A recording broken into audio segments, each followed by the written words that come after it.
ka na sa Little Star. Hatid sa inyo ng Milo, New Best Ever Sunsilk at Tide Taba Bar.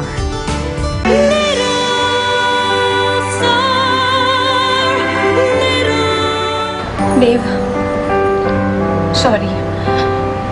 Pero nakikiusap ako sa'yo. Lubayan mo na kami.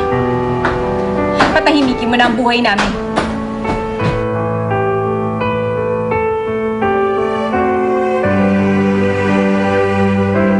Sana, bago ka ulit gumawa ng susunod mong hakbang, huwag mong ibase sa takot at lalong huwag mo naman ibase sa galit. Hindi naman po galit ang nararamdaman ko para kay Babe. Bakit mo inilalayo yung tanging kaligayahan sa buhay ng tao? Kayo, Alam ko naman na ayaw niya kay Bianca, pero kasal pa rin sila. At si Nino, sa akin man siya lumaki. Pero hindi pa rin ako ang tunay niyang ina. Nagkalat ang mga kubad na litrato ko sa internet. At may nag-chismis sa akin, lalabas pa yun sa mga dyaryo. How dare you do this to me, Bianca?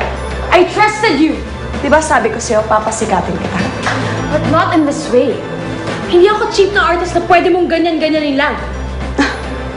And what do you expect? Na makakabalik ka pa sa wholesome image mo after mo magkaanak? At may pruweba. Kung tutusin pa nga mas may karapatan ka pa dun sa bata Kung gustuhin kong kunin si Nino, magagawa ko. Pero ayoko naman magulo pa ang buhay nila nang dahil sa akin. May tatay na ako magtatanggol sa.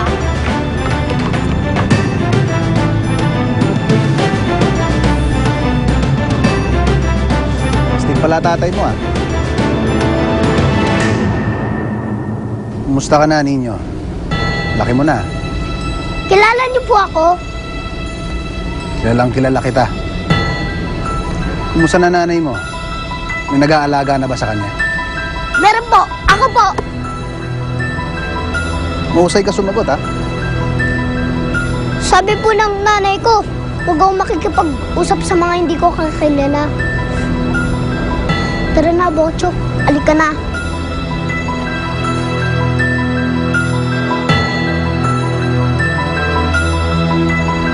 Maghintay ka lang. Makikilala mo rin kung sino ako.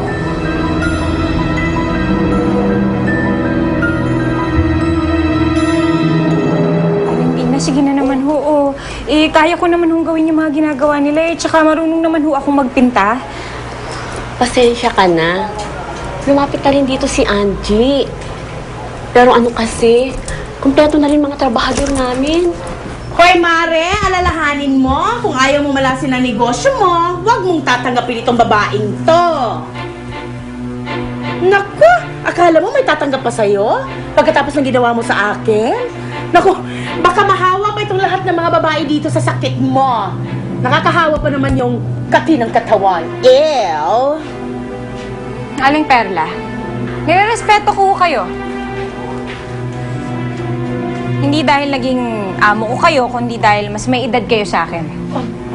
Hindi niyo ako kilala. Hindi niyo alam kung ano yung mga pinagdaanan ko, kaya wag niyo akong huhusgahan. Wag niyo naman sanang alisin ang karapatan ko makapaghanap buhay. May pamilya rin ako. May anak akong binubuhay. Kita mo? Kita mo kung gaano kagaspang ang ugali nito? Pahininin. Nasa loob ang kulo. Kita mo magaspang ugali. Hindi niyo lang ho nakikita. Mas magaspang ang ugali niyan sa akin. Kita mo, mahadera, sarap sa pakin. Oh, kung tatanggapin mo yon, aawayin lahat ng trabahante dito at sasagot-sagot sa'yo yon. Di ba, malas? Huwag na, maghanap ka na ng iba. Sa loob ang kulo, kita mo? Ew, wala sa itsura.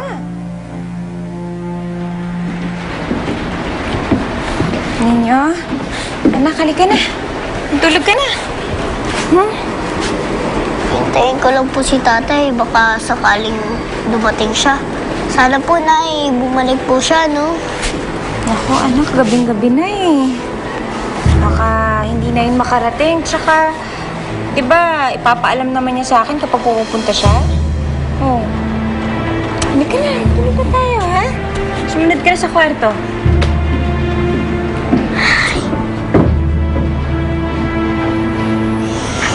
Oh, Ninyo, ano ba yan?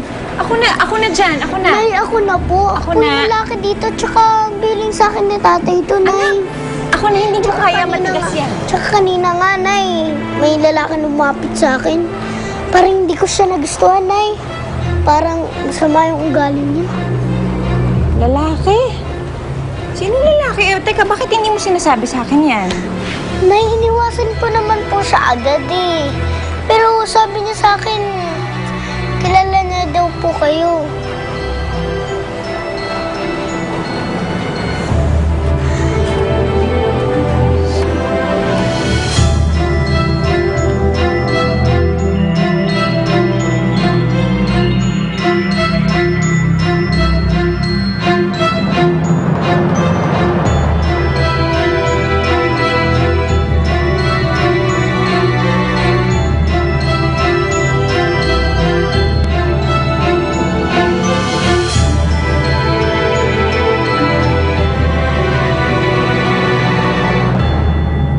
Malapit mo nang